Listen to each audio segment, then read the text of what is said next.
السلام علیکم ورحمۃ اللہ وبرکاتہ۔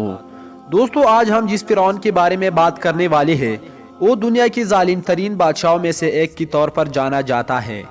فرعون دراصل مصر کے بادشاہوں کا لقب تھا، یعنی جو بادشاہ بنتا اس کو فرعون کہا جاتا تھا۔ قدیم مصر پر اس طرح 30 خاندانوں نے حکومت کی تھی، یعنی سینکڑوں فرعون وہاں حکومت کرتے رہے۔ قدیم مصر کے فرعون توتن خامن کو عام طور پر ایک طلسماتی بادشاہ کے روپ میں پیش کیا جاتا ہے، اور مصری دیومالاؤں اور تاریخی تذکروں میں بھی اسے بہت ہی ہیبت اور جلال والا فرعون ظاہر کیا جاتا ہے۔ لیکن ایک طویل سائنسی تحقیق کے بعد اس کی اصلیت دنیا کے سامنے آ گئی ہے۔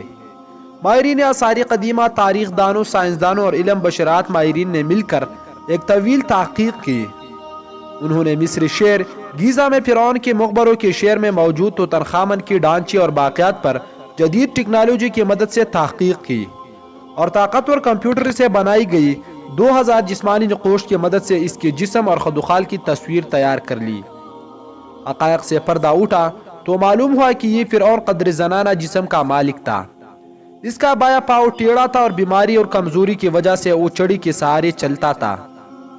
توتن خامن اس کے والد اخناتون اور والدہ کی ڈی این اے نمونوں کے تجزیے سے یہ بھی معلوم ہوا ہے کہ اس کے والدین آپس میں بھائی بہن تھی، اور ان کے شرمناک تعلق سے اس کی پیدائش ہوئی ہے۔ ماہرین کا کہنا ہے کہ اس فرعون کی جسمانی خامیوں، کمزوریوں کی وجہ بھی یہی تھی کہ اس کے والدین میں بھائی بہن کا رشتہ تھا۔ توتن خامن فرعون آج سے تقریباً 3500 سال قبل مصر کا حکمران تھا۔ مقبرہ فرعون کی رانی کا ہے جن کا نام خندقاؤس سوئم ہے۔ آثار قدیمہ کے ماہرین نے مصر میں لگ بھگ 4000 سال پرانی قبر دریافت کی ہے۔ چیک آثار قدیمہ کی ٹیم کے مطابق یہ قبر فرعون کی شاہی گرانی کہ ایک ایسی رانی کی ہے جو مقبرے کی دریافت سے پہلی تاریخ میں نامعلوم تھی۔ مصر کے حکام کا کہنا ہے کہ یہ مقبرہ مصر کی دارالحکومت قاہرہ کی جنوب مغرب میں 32 کلومیٹر کی دوری پر واقع قدیم ریاست ابو سر کے سب سے بڑے قبرستان میں دریافت ہوا ہے، جو پرآئین کے 5ویں نسل کے گھرانوں کے ساتھ منسوب ہے۔ ابو سر قدیم مصر کی دارالحکومت میں میپس کا پرانا شاہی قبرستان تھا۔ یہاں فرعون نپرپری کا اہرام ہے، جس نے 4500 قبل مسیح پہلی مصر میں حکومت کی تھی۔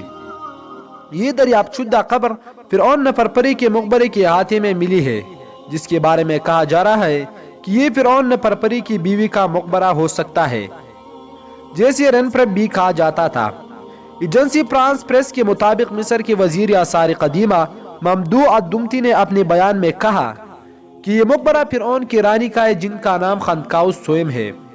رانی کا نام اور عہدہ قبر کے اندرونی دیوار پر کنندہ لکھائی سے معلوم ہوا ہے۔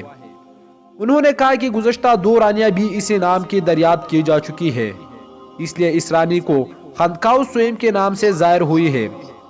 خیال ظاہر کیا گیا ہے کہ رانی کا نام مقبرہ تعمیر کرنے والے ہنرمندوں نے دیوار پر کنندہ کیا تھا۔ دمتی کا کہنا تھا کہ یہ پہلا موقع ہے جب ہم نے اس رانی کا نام دریافت کیا، جو اپنے مقبرے کی دریافت سے پہلے تک ہمیں نامعلوم تھی۔ الدمتی نے مزید کہا کہ اس مقبرے کی دریافت سے ہمیں 5ویں نسل کے شاہی گھرانوں کی کچھ پوشیدہ پہلوؤں سے آگاہی حاصل ہوئی ہے، جس نے پرآئین کے 4تھی نسل کے ساتھ مل کر پہلے اہرام مصر کی تعمیر کا مشاہدہ کیا تھا۔ مصری نودارات کی وزارت کے عہدیدار کا کہنا ہے کہ یہ قبر مورخہ 2345 سے 2994 قبل مسیح میں فرعون کے 5ویں نسل کے گھرانوں کے درمیان معلوم ہوتی ہے۔ ان کا کہنا تھا کہ مقبرے کی تلاش گزشتہ چند سالوں کی دریافت میں سے اہم ہے، جو ایک بار پھر تصدیق کرتی ہے کہ ابو سر قبرستان قدیم مصری تاریخ کی اہم ادوار کو از سر نو جاننے کے حوالے سے بڑی تعداد میں منفرد ذرائع فراہم کرتا ہے۔ مصر میں آثار قدیمہ کے چک ماہرین میرس لاوباٹا کی قیادت میں 1976 سے ابو سر میں کام کر رہی ہے۔ ماہرین کو مقبرے کی دریافت کے ساتھ 30 برتن ملی ہے، جس میں سے 24 چونے کی پتھر اور 6 تانبے کے برتن ہیں۔ آخر یہ فرعون کیسے غرق ہو گیا؟ بنی اسرائیل جب اپنے نبی کے ساتھ 6 لاکھ کی تعداد میں نکلے اور جب فرعون کو یہ خبر پہنچی تو اس نے زبردست لشکر جمع کر کے بنی اسرائیل کے پیچھے نکلے اور اپنے پورے ملک میں کسی صاحب حیثیت شخص کو نہیں چھوڑا۔ بنی اسرائیل جس راہ پر گئے تھے اس راہ پر یہ بھی بہت تیزی کے ساتھ جا رہا تھا۔ اس نے انہوں نے اسے دیکھ لیا۔ بنی اسرائیل گھبرا گئی، موسیٰ علیہ السلام سے کہنے لگی آپ پکڑ گئی، کیونکہ سامنے دریا ہے اور پیچھے لشکر فرعون۔ حضرت موسیٰ علیہ السلام نے انہیں تسکین دی اور فرمایا میرا رب میرے ساتھ ہے اور مجھے کوئی نہ کوئی نجات دلا دے گا۔